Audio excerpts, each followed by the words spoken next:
Hola hermanos, hoy es viernes de la octava de Pascua, así que felices Pascuas de Resurrección.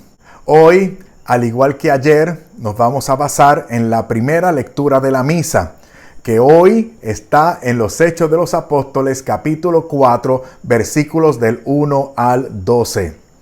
A esta reflexión de hoy la hemos titulado de la manera siguiente: aunque no les agrade, solo Cristo salva. Bueno, aunque no le agrade a otros, porque a ustedes sí les agrada. Oh, sí, y lo creen, y se gozan y lo proclaman. Solo Cristo salva. Porque a fin de cuentas, hermanos, fíjense, la esencia del mensaje cristiano no es un mensaje, no, es una persona. Y por esa persona apostamos. Es Jesucristo. Y de Jesucristo, por tanto, y aquí es que se pone interesante, obtenemos el mensaje, los medios y las instituciones para tener una relación con Él. Dígale no a la superficialidad religiosa. Nosotros creemos en Jesucristo y por lo tanto creemos en todo lo que Él ha revelado y ha preceptuado. En el Cristo correcto, el Cristo del Evangelio. Pues muy bien. Ese Cristo en el pasaje de hoy genera dos reacciones antagónicas. En el pasaje bíblico de hoy vamos a ver esas dos reacciones con respecto a la persona, a la obra y al mensaje de Jesucristo. Esas dos reacciones las podemos titular de la forma siguiente: desprecio de unos y valentía de otros. Son las dos partes que componen nuestra reflexión de hoy, que se basa, por supuesto, en el pasaje bíblico que vamos a estudiar. Primera parte, desprecio de unos. Segunda parte, valentía de otros. Vamos a la primera parte, desprecio de unos. Primer versículo. Todavía Pedro y Juan estaban hablándole a la gente cuando llegaron los sacerdotes con el jefe de la guardia del templo y con los saduceos. ¡Wow! ¡Qué comitiva! Vamos por parte. Decía primero que todavía Pedro y Juan estaban hablándole a la gente. Esto se refiere a la narración anterior en la que Pedro predicó el querigma con motivo del asombro producido por la curación del ciego de nacimiento. ¿Se acuerdan que ayer terminamos eso? El capítulo 3 de los Hechos de los Apóstoles. Hoy estamos comenzando el capítulo 4. De esto fue que tratábamos. Dice también que ahí estaba el jefe de la guardia. El jefe de la guardia era un oficial a cargo de un pelotón de 24 levitas. De 24 guardias levitas que vigilaban las puertas del templo. Los levitas eran los miembros de la tribu de Leví que estaban a cargo del culto, el templo y los sacrificios de la época, etc. Bueno, también estaban los saduceos y los sacerdotes. Hermanos, la gran mayoría de los sacerdotes eran saduceos y eran unos señores muy influyentes. Los saduceos, fíjense, no habían estado tan en contra del Señor Jesús como los fariseos y los escribas, según vemos en el Evangelio. Pero ahora, cuando ya entra el asunto de la resurrección del Señor y de la extensión o crecimiento de la iglesia, entonces se activan en contra del Señor Jesús y de hecho protagonizan ese movimiento en contra del Señor Jesús. Porque los saduceos no creían en la resurrección de los muertos. O sea, era una teología totalmente en contra. O sea, no creían en la resurrección de los muertos, ni en la existencia de los ángeles, ni en espíritus. Se fijaban más bien de esta vida, ahora, aquí, y en el aquí y el ahora, era que se daba esa relación con Dios, distinto a lo que creemos nosotros los cristianos. Miren, San Pablo, tomé este texto de San Pablo porque ejemplifica muy bien nuestra posición al respecto. Primera de Corintios, capítulo 15, versículo 19, dice: y si tenemos puesta la esperanza en Cristo solo para esta vida, somos los más miserables de los hombres. Nosotros los cristianos, por la virtud de la esperanza, aspiramos al reino de los cielos, a la patria celestial. Pero no somos escapistas.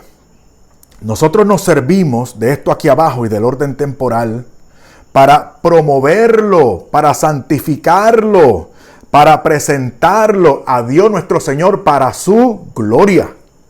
Versículo número 2.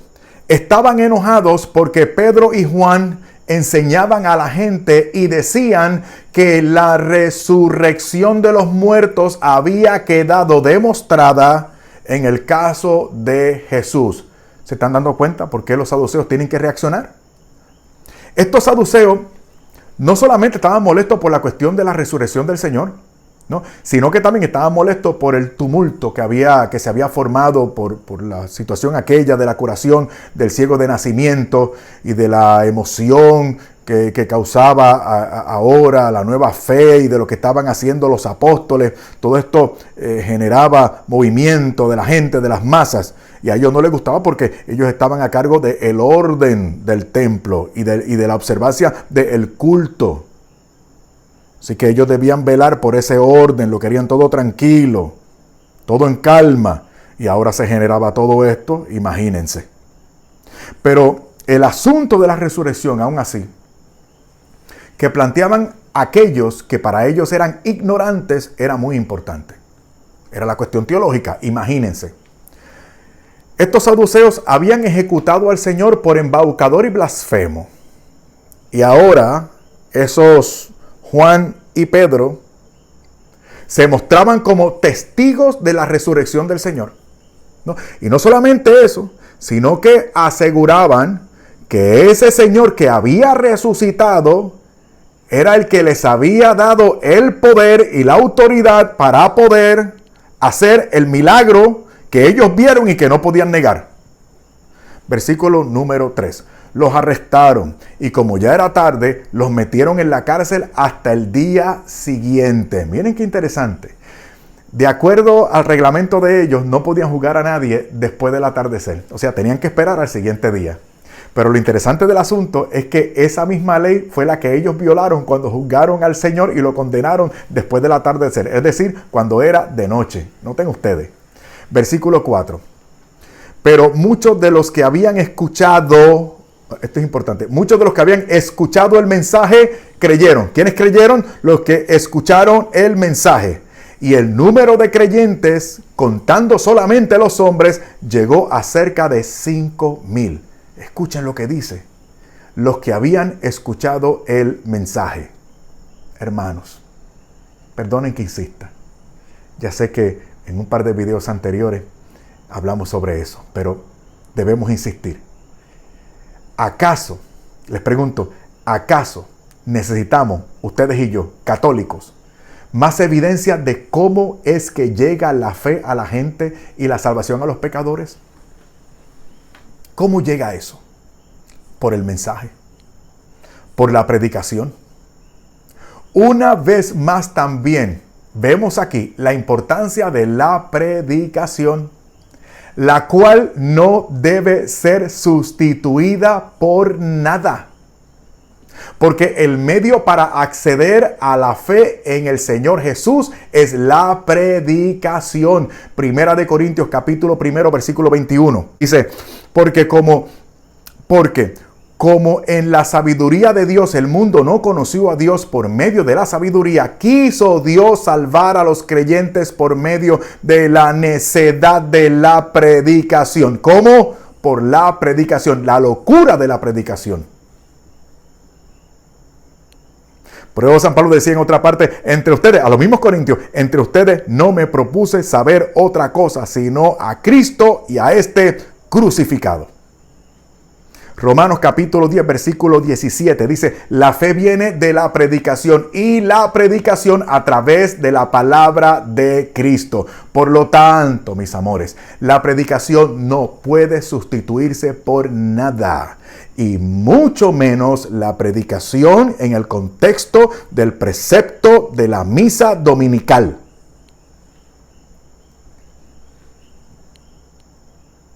Esa primera parte de la liturgia, o sea, la liturgia de la palabra nos prepara, nos dispone, dilata nuestro corazón. Nos inyecta la fe para recibir y poder participar dignamente y con mejor disposición de la Eucaristía. La predicación no puede ser sustituida por nada, ni por stand-up comedies. ni por dramatizaciones, ni por dinámicas. Miren, recuerden, fue la palabra de Dios la que formó un gran ejército de lo que antes era un valle de huesos secos. Ezequiel capítulo 37. Sigamos. Contando solamente los hombres, aquella iglesia en Jerusalén ya estaba por los 5,000. Por los 5,000. Noten ustedes cómo iba creciendo la iglesia.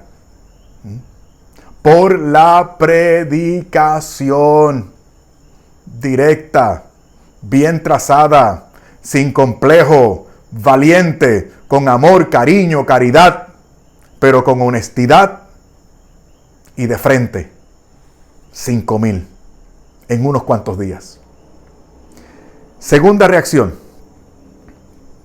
Valentía de otros. Teníamos la reticencia de unos, el coraje de unos, la malversión de unos, y ahora tenemos la valentía de otros. Versículos 5 y 6. Al día siguiente se reunieron en Jerusalén los jefes de los judíos, los ancianos y los maestros de la ley. Otra vez la comitiva. Allí estaban también el sumo sacerdote Anás, Caifás, Juan, Alejandro y todos los que pertenecían a la familia de los sumos sacerdotes. Hermano, aquello era intimidante. Todos estos señores y grupos que se mencionan aquí son el Sanedrín en pleno, lo cual indica la importancia que daban al asunto del lío formado por Juan, por Pedro y todos los que habían creído y seguían haciéndose cristianos.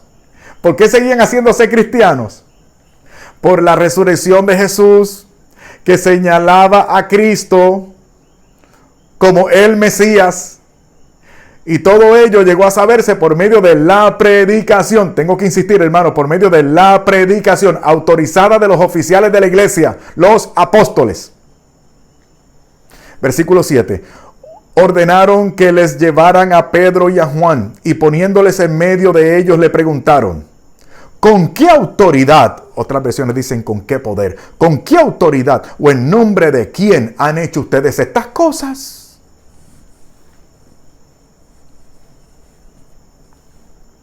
Poniéndolos en medio. Hermanos, esto mete miedo. Ponerlos en medio significa que eran objeto de estudio, escrutinio, investigación. Eran objeto de juicio por el poderoso e intimidante Sanedrín y todos sus influyentes y doctos miembros. Y allí en medio, solitos en contra de todo el mundo, Pedro y Juan. Iletrados. ¿Con qué autoridad o en nombre de quién han hecho esto? Hermanos, llevan 2000 años haciéndonos esta pregunta. La misma pregunta que le hicieron a los apóstoles, nos las han hecho a nosotros por 2000 años.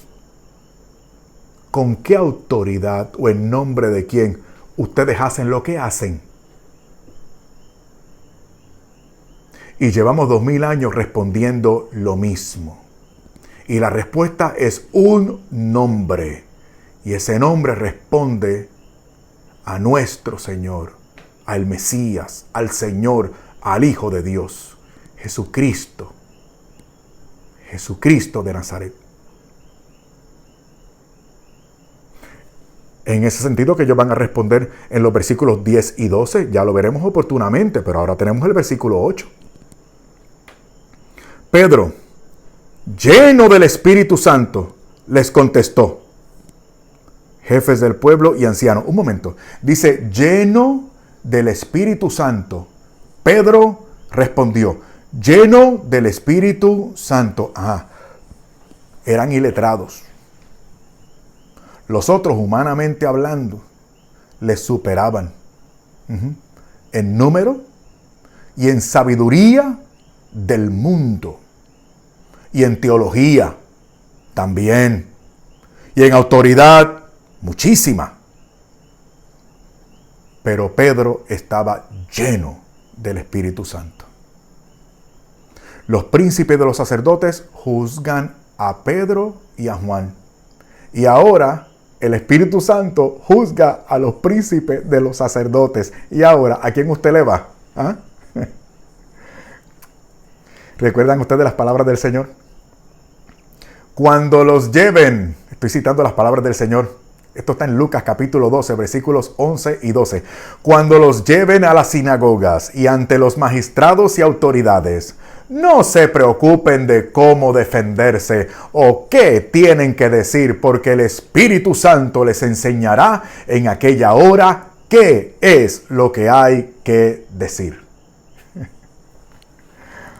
Nosotros, usted y yo, en base a este pasaje que vamos viendo, mis hermanos, podemos decir, entre la sabiduría del Espíritu o la sabiduría del mundo, ¿qué decisión vamos a tomar?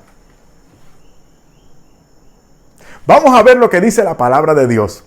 A ver si la palabra de Dios nos ayuda a decidir en adelante, usted y yo, iluminados e inspirados por lo que estamos leyendo.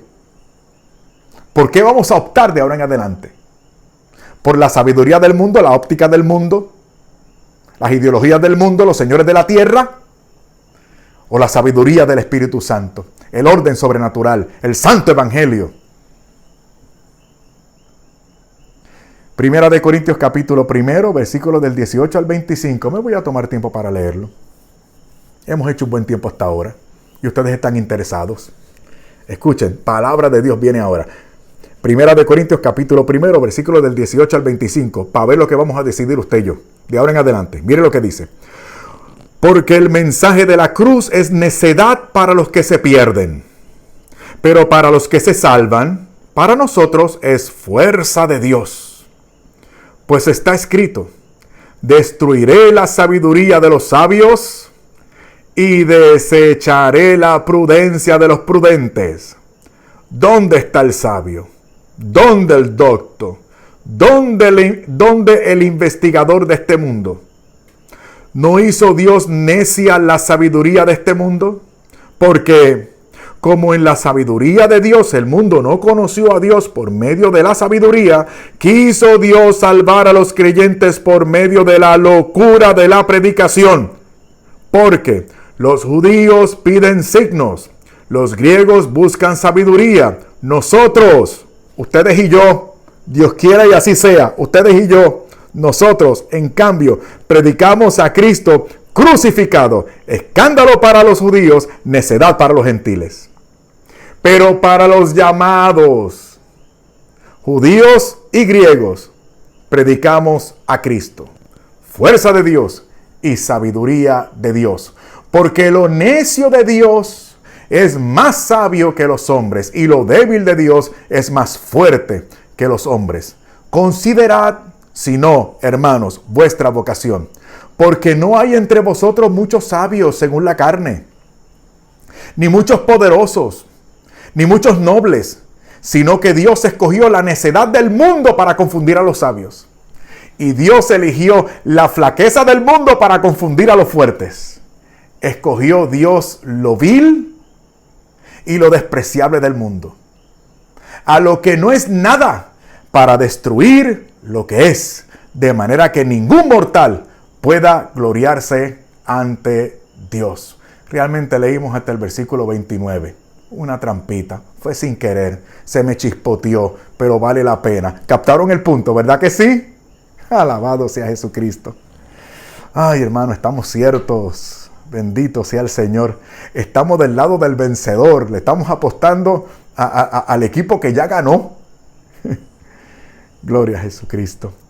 Y ahora, hermanos, por fin. Y ahora, por fin. Lo que tanto hemos esperado, por fin. La respuesta inspirada, divina, poderosa. En nombre y con la autoridad y el poder del Señor resucitado. ¿Estamos listos para la respuesta? Sí, esa que decíamos. Esa respuesta que llevamos dando hace 2000 años. A la pregunta que hace 2000 años nos han estado haciendo, aquí está. Ustedes nos preguntan acerca del bien hecho a un enfermo, para saber de qué manera ha sido sanado. Pues bien, declaramos ante ustedes y ante todo el pueblo de Israel que este hombre que está aquí delante de todos ha sido sanado en el nombre de Jesucristo de Nazaret, el mismo a quien ustedes crucificaron y a quien Dios resucitó. Miren cómo insisten los apóstoles. Es lo que hacemos nosotros. ¿Con qué autoridad hacemos las cosas que hacemos? ¿Por qué lo creemos? ¿Por qué vamos hasta las últimas consecuencias? ¿Por qué nos dejamos matar? ¿Por qué servimos a los hombres en nombre de Jesucristo? ¿Por qué perdonamos a los que nos ofenden? ¿Por qué amamos a nuestros enemigos y rezamos por ellos? ¿Por qué? ¿Por qué? ¿Por qué? Por Jesucristo, por el Señor, el que murió por nosotros y resucitó, porque nadie le quitó la vida realmente. Él la puso para volverla a tomar. Y siguen los apóstoles. Miren qué valentía. Ay, Dios mío, qué mucho podemos aprender, Señor. El versículo 11. Este Jesús es la piedra que ustedes, los constructores, despreciaron, pero que se ha convertido en la piedra principal. Noten el versículo 12. Cuando ellos dijeron esto que viene ahora a continuación, ya no hubo nada más que decir. Ahí se cerró la cosa. Ahí los miembros del Sanedrín, esos tipos sabiondos y poderosos, cerraron la boca y reconocieron que eran discípulos del Señor. Ya ustedes lo van a ver.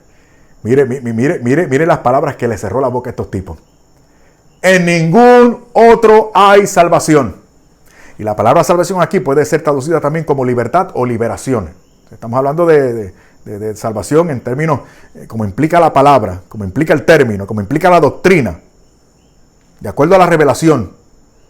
Salvación, liberación, libertad, vida nueva, rotura con el pecado, imitar y seguir a Jesucristo. Eso es lo que implica salvación. En ningún otro hay salvación, porque en todo el mundo Dios no nos ha dado otra persona u otro nombre o autoridad, dependiendo de la traducción, por la cual podamos salvarnos. Vale la pena repetirlo. En ningún otro hay salvación, porque en todo el mundo no nos ha dado otra persona. Dios no nos ha dado otra persona por la cual podamos salvarnos, sino en Jesucristo.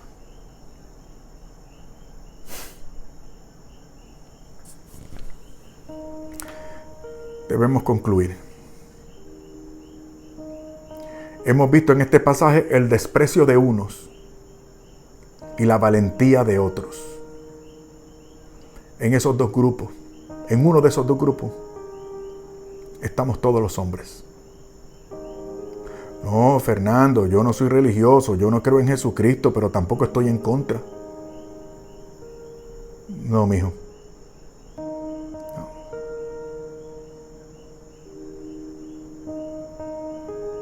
Yo creo entender lo que usted me está diciendo.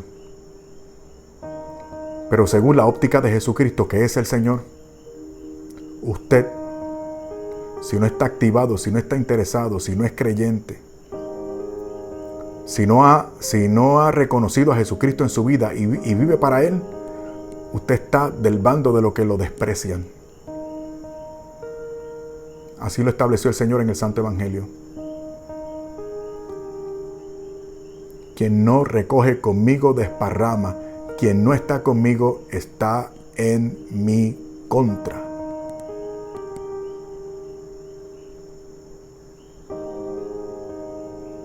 La gente y autoridades y poderes de este mundo reconocen la veracidad de nuestro mensaje y el poder de Cristo cuando somos legítimos, honestos, íntegros y valientes. Y esa misma gente también saben, ellos también saben, lo perciben, cuando somos acomplejados, relativistas, hipócritas y cobardes.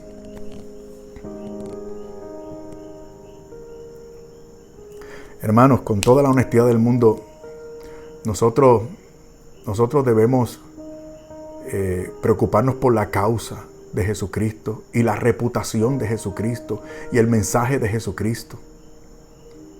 Y pensar menos en nosotros, en el qué dirán, qué van a opinar, cómo voy a quedar, qué importa.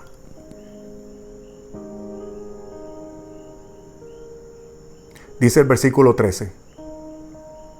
Yo sé que la reflexión era hasta el versículo 12, pero que el versículo 13 concluye muy bien todo esto.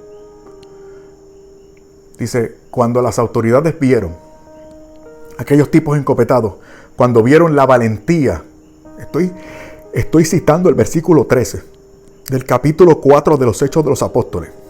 Dice, cuando las autoridades vieron la valentía con que hablaron Pedro y Juan y se dieron cuenta de que eran hombres sin estudios ni cultura, se quedaron sorprendidos y reconocieron que eran discípulos de Jesús.